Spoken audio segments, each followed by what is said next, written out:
Hi, this is a day the Lord has made. Let us rejoice and be glad in it. Our devotion for today, November 30th, 2021, is from the Gospel of Matthew, chapter 4, verses 18 through 22.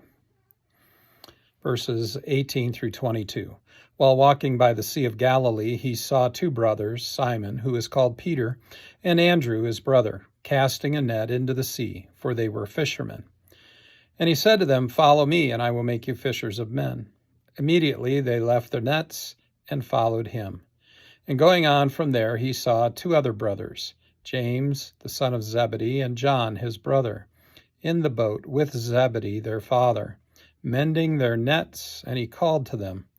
And immediately they left the boat and their father and followed him. Our scripture passage for this devotion tells us of Jesus' calling of 4 of his disciples, or 1/3 of what becomes his inner circle or core group of 12 disciples. As I read this passage, I found myself convicted, as I always do when I read or hear it being read.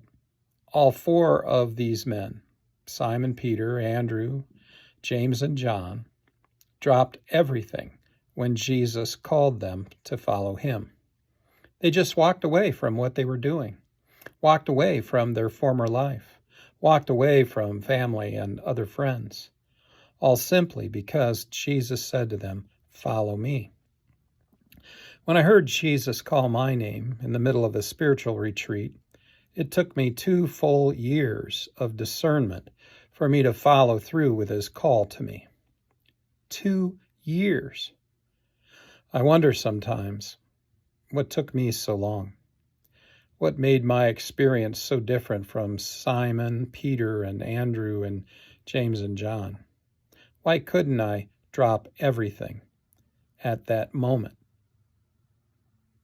What was wrong with me? What is wrong with me?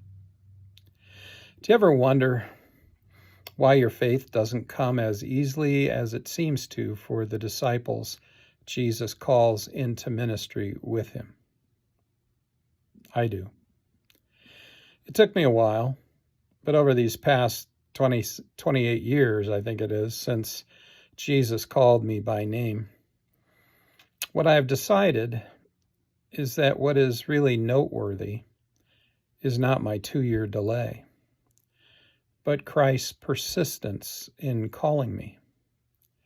As each day passed over those 2 years of discernment, Christ continued to occupy my thoughts more and more, so that by the end of those 2 years, all I could think about was entering the candidacy process and seminary. At the end of 2 years, Christ fully occupied my thoughts. I went to bed thinking of Christ. I woke up thinking of Christ. I spent all day thinking of Christ. By the end of 2 years, I was listening to Christian music 95% of the time.